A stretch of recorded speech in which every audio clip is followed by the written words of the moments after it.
Party ఫిరాయించిన కార్పొరేటర్లపై అనర్హత వేటు పెండింగ్లో ఉండగా స్టాండింగ్ కమిటీ ఎన్నికలను నిర్వహించడాన్ని వైఎస్ఆర్ కాంగ్రెస్ పార్టీ నేతలు తీవ్రంగా వ్యతిరేకిస్తున్నారు.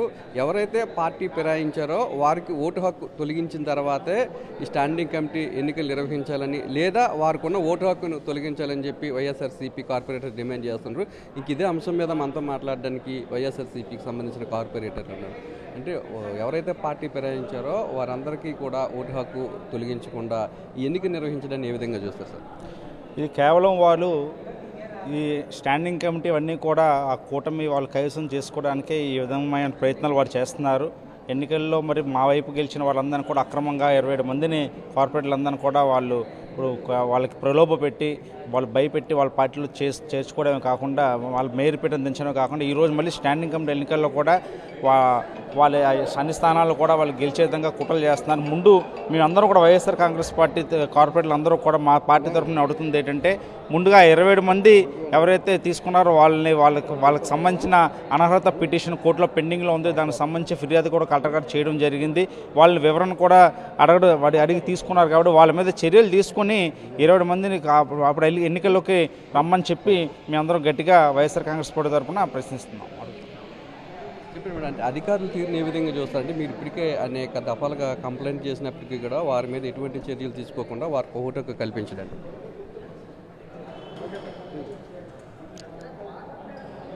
మేయర్ ఎలక్షన్స్లో ముందరనే ఎవరైతే విప్పు ఉన్నారో తైనాల విజయ్ కుమార్ గారు వాళ్ళు లీగల్గా వెళ్ళి ప్రయత్నం కూడా చేయటం జరిగింది. వాళ్ళందరికీ కూడా నోటీసులు ఇష్యూ చేశారు. కోర్టులో కేసు పెండింగ్ ఉంది. అది కంటెంప్ట్ ఆఫ్ ది కోర్ట్ అవుతుంది ఆ డెసిషన్. అలాంటి టైంలో మళ్ళీ కూడా వీళ్ళు నోటిఫికేషన్ ఇచ్చి స్టాండింగ్ కమిటీలో ఎవరైతే 27 మంది వైఎస్ఆర్సీపీ పార్టీ నుంచి వెళ్ళారో వాళ్ళందరికీ కూడా కోర్టు డెసిషన్ వచ్చినాక అనర్హత వాళ్ళని క్యాండిడేట్స్గా వాళ్ళని చేసి అప్పుడు ఎలక్షన్లు కండక్ట్ చేయాలి. ఇది అన్కాన్స్టిట్యూషనల్. దీన్నే మేము వ్యతిరేకిస్తూ ఉన్నాము.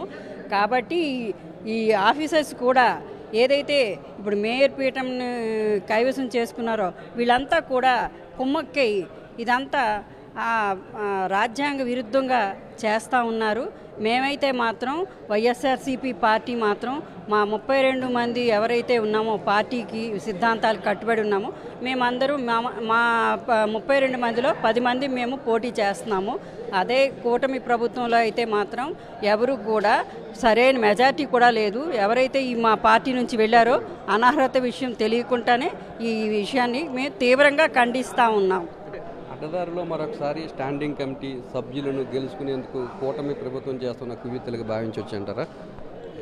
అవునండి, లాస్ట్ టైం కూడా సేమ్ అలా వీళ్ళు న్యాయబద్ధంగా మరి మా వైఎస్ఆర్సీపీ టైంలో అయితే ₹1 కూడా తీసుకోకుండా ఈ స్టాండింగ్ కమిటీ అనేది అందరూ కూడా పోటీ చేయడం జరిగేది. అలా తీసుకోలేదు అంటే అర్థం ఏంటంటే ఏదైనా వర్కుల్లో కూడాను వాళ్ళు ఏంటంటే పర్సెంటేజ్ తీసుకుంటున్నారు కనుక వాళ్ళు అంత అమౌంట్ పెట్టి కొనుక్కోవడం జరుగుతుంది. అది చాలా అన్యాయం కనుక మరి లాస్ట్ టైం అయితే వాళ్ళకి ఒక పెన్సిల్ మార్క్ పెట్టి దానికి చాలా చట్టవిరుద్ధంగా పోటీ చేశారు. మరి ఈసారైనా న్యాయబద్ధంగా జరగాలని, అలాగే ఏ పెన్సిల్ మార్క్ పెన్ మార్క్స్ అలా లేకుండాను మరి మేము అందరం కూడా పోటీ చేసిన వైసీపీ తరపు నుంచి ఎలాంటి బెదురు కూడా లేకుండా మేము అందరం పోటీ చేస్తున్నాం. మరి కూటమి ప్రభుత్వం ఎలాంటి బెదురు లేకుండా ఉన్నది అంటే మరి ఆ 27 మందికి కూడా డిస్క్వాలిఫై చేసి న్యాయబద్ధంగా ఎవరైతే 34 మంది ఉన్నారో వాళ్ళతోనే పోటీ జరిపించినట్లయితే న్యాయం జరుగుతుందని కోరుకుంటున్నాం. అంటే మీరు రానున్న రోజుల్లో దీని మీద ఏ విధంగా పోరాటం చేయబోతున్నారు? పోరాటం చేయడం కన్నా ఇప్పుడున్న స్టాండింగ్ ఎలక్షన్లో ఏదైతే నైతికంగా మేము గెలిచినట్టే. ఎందుకు అంటే మొన్నే మూర్తి యాదవ్ గారు ఒక ప్రెస్ మీట్లో ఆయన ప్రెస్ నోట్ రిలీజ్ చేశారు. మాకు పంపకాలు సరిగ్గా జరగలేదు కావున నేను ఓటు వేయడానికి రాను అని. సో వాళ్ళకి స్టాండింగ్ కమిటీ ఉన్న 10 మందిలోనే ఒక మెంబర్కి కూడా వాళ్ళకి ఇవ్వలేదంటేనే ఆయనకు అంత బాధ వచ్చి ఓటు వేయడానికి రాను అని అన్నారు. మా దగ్గర గెలిచినటువంటి కార్పొరేటర్లు అన్యాయంగా భయపించి భయభ్రాంతులు చేసి లాక్కునేటప్పుడు ఈ న్యాయం నిజాయితీ ఎక్కడికి వెళ్ళిందో నాకు అర్థం కావట్లేదు ఒకటి. రెండో విషయానికి వస్తే లాస్ట్ టైం ఎలక్షన్లో కూడా ఒక స్కెచ్ మార్క్స్ కానీ పెన్ మార్క్స్ కానీ ఏవి ఉండకూడదని చెప్పారు. సో ఆ రోజు కూడా మాకు మా వైపు నుంచి వైఎస్ఆర్సీపీ నుంచి మేము క్యాండిడేట్ మేము గెలిచే పరిస్థితి ఉన్నప్పటికీ ఎప్పుడైతే వాళ్ళు ఆ స్కెచ్ మార్క్స్ ఫస్ట్ కమిషనర్ గారు ఆ స్కెచ్ మార్క్స్ ఫస్ట్ ఓటే యాక్సెప్ట్ చేయాలి, నో ఇది రూలే పర్వాలేదు అని. కానీ ఆ రోజు ఆయన అన్ని పక్కన పెట్టింది సార్, ఎందుకంటే ఇది కాదు అని. కానీ ఎప్పుడైతే వాళ్ళకి ఓట్లు తగ్గినాయో అప్పుడు మళ్ళీ వీళ్ళని కలిపి ఓట్లు గెలిచారు. కనుక నైతికంగా ఎప్పుడూ కూడా వైఎస్ఆర్సీపీయే గెలిచిందని చెప్తాను నేను. ఎందుకు ఈ విధమైన దుర్మార్గాలకు కూటమి ప్రభుత్వం పాల్పడుతుంది అనుకుంటున్నారు? మరి లాస్ట్ ఇయర్ కూడా మేము స్టాండింగ్ కమిటీ మెంబర్గా పోటీ చేస్తాము. కాకపోతే కొన్ని కూటమి ప్రభుత్వం చేసినటువంటి దుర్మార్గమైన పనులు ఏంటంటే, వాళ్ళు ఎలక్షన్కి వచ్చినప్పుడు కొన్ని పేపర్స్ మీద రెడ్ పెన్ను, గ్రీన్ పెన్ను ఇలా రకరకాలుగా స్కెచ్లు పట్టుకొని వచ్చి కూడా వాళ్ళు ఎలక్షన్ వేశారు. మరి లాస్ట్ ఆ కౌన్సిల్లో ఉన్నటువంటి కమిషనర్ దగ్గర కూడా ఆ విషయం తెలిసింది, అతనికి చీటింగ్ జరిగిందని. కానీ కమిషనర్ కూడా అక్కడ నోరు ఇప్పకుండా ఉండడం అనేది చాలా అన్యాయమైనటువంటి విషయం అని మేము అనుకున్నాము. మరి ఈసారి ఎలక్షన్లో అయితే అలాంటి తప్పులేవి జరగకుండా ఉండాలని మొన్న నామినేషన్ వేసినప్పుడు కూడా అక్కడ అధికారులు కూడా చెప్పడం జరిగింది. లాస్ట్ టైం ఇలాంటి మిస్టేక్లు జరిగాయి, ఈసారి ఇలాంటివి జరగకుండా చూడాలని మా 4 లీడర్ కూడా చెప్పడం జరిగింది.